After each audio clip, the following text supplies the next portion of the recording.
Well, good morning, Interbet fans, and welcome to the preview for Turffontein. We're the 16th of January on the stand side track, but let's get into the news first, give you some ideas of what's going on. 23 were left in the Met at final acceptances, and Bulgarian is your hot favourite. Obviously, Rainbow Bridge, Golden Ducat, the two next best in the boards, but Queen Supreme, 9-2, and Mike de Cox left in Malmood, which is quite interesting. He's 25-1.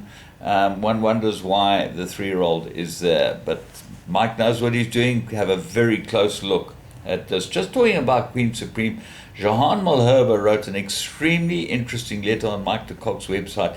Go to MDK and have a look at it, and you'll see what he means. He says that the handicappers defy logic, and yet again another looks like a complete blooper by the NHRA handicappers, and as we see week after week, there's all types of problems as far as the NHRA is concerned.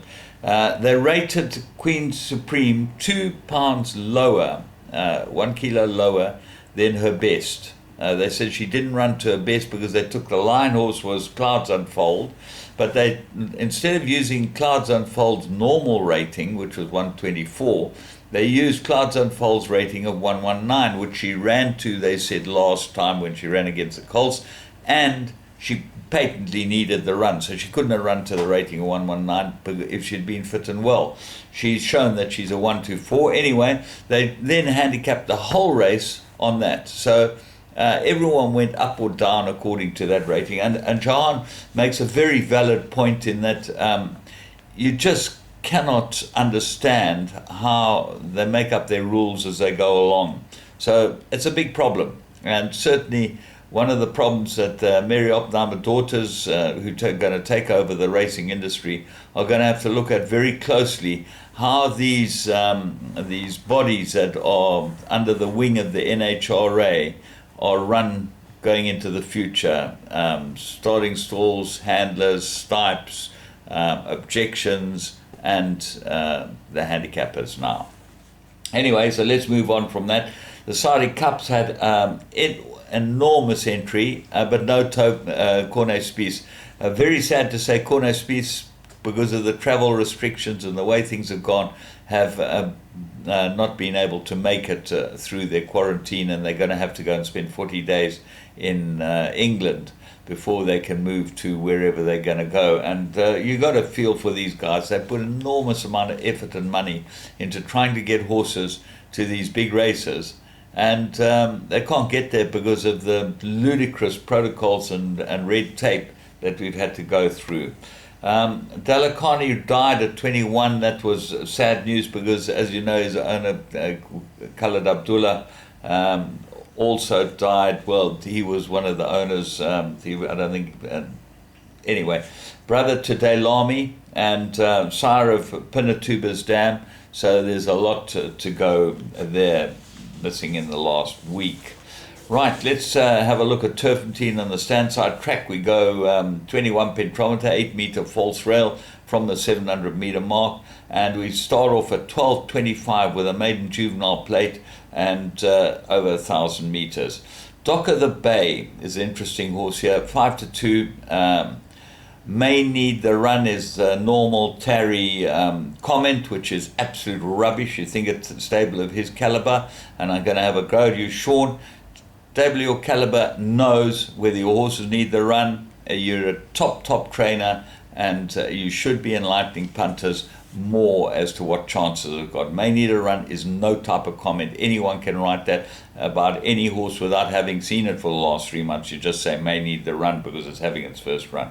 Anyway, of the horses that run, Warrior Captain and On Cue look like the best two. I do think Warrior Captain might be the better of the two. Waiho Moing's runner, and hopefully Waishong gets in the winner's enclosure. On Cue, very nice first run. Ryan Munger gets the ride, but did have a 2.5 claimer last time, which makes a big difference in these races. So, watch the betting on Dock of the Bay, and we move on to race 2, maiden juvenile plate fillies, 1,000 meters. And I like number 9, Southern Cape, I think this is the right horse. Chase Moujon, Dory Sham, congratulations on them. They had a treble on Thursday, a very good treble, Dory Sham, and the stable's in hot form. So you've got to go with this one. Very good first run behind Under the Spell, and I expect it to go extremely well. What are the others? Number 1, Arctic Skyline, looks like the best, but it did improve from race 1 to race 2. Paul Peter and Craig Zaki. That's an 8 to 10 favourite, but I think that there's a lot more value in Southern Cape, certainly as an each-way bet. What are the rest of them? Well, Gin and Tonic looks like an improver, and twice the trip. Sean Terry's runner may need the run, another may need the runner. Bloody aggravating. Anyway, race 3, mirror rated 80, 1600 meters. Here, I like Sean Terry's runner.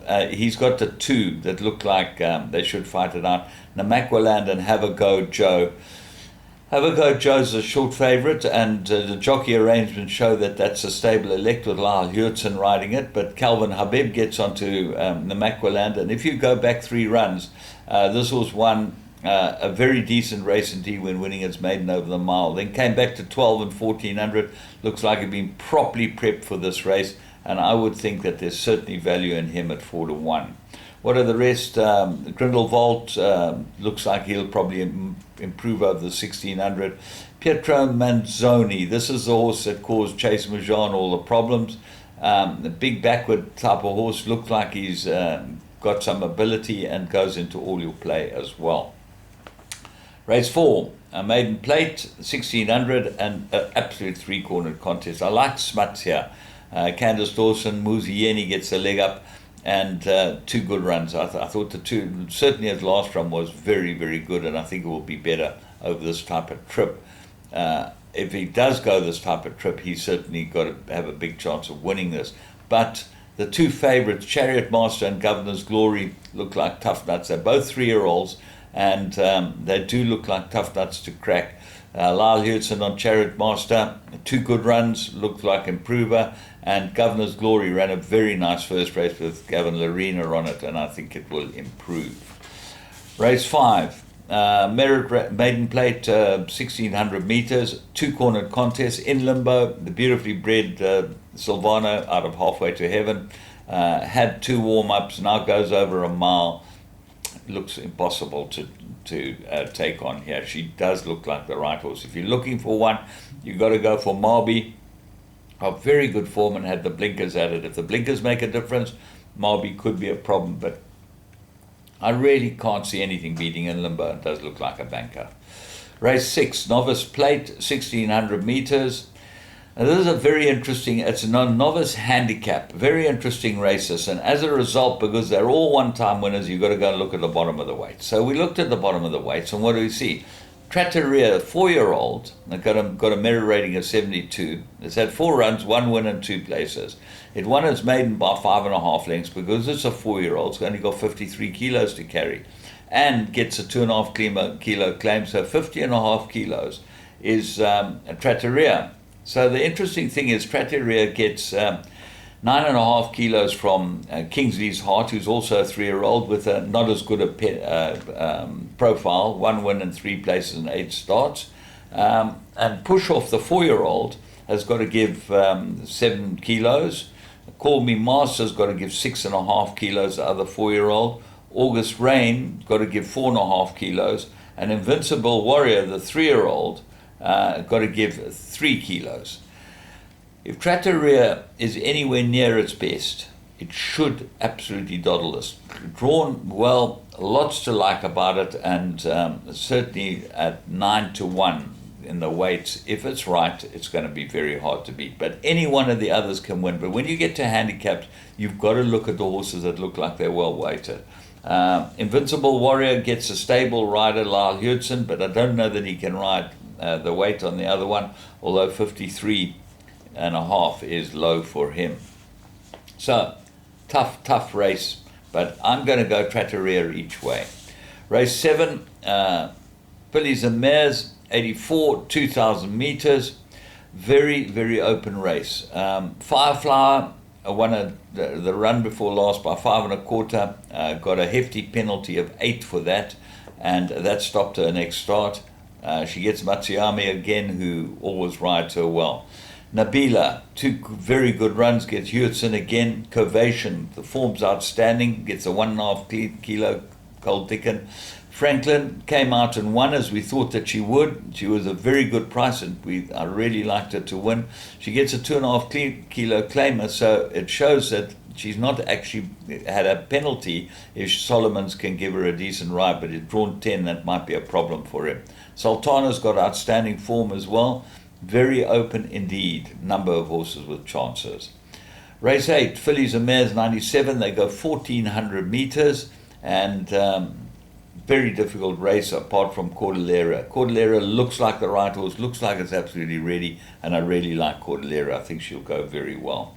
Race 9, 1,400, fillies and mares, and what can win this? Almost anything. Netta might be the right horse at 7-1. Spice Market's your hot favourite after a good run after it won a maiden. Gets Stradum, that can help and can't help. But Cloris, ignore her last start, and I think that she's the right horse. She could be the one that could bring home the bacon. I think that she looked like she just needed her last run. She was never really in the hunt at the Val Straight, and might be much better now she's back at Turffontein. So Cloris, for me, the right horse to finish off the day. Have a very good one, and all the very best. We'll be back tomorrow at Scottsville.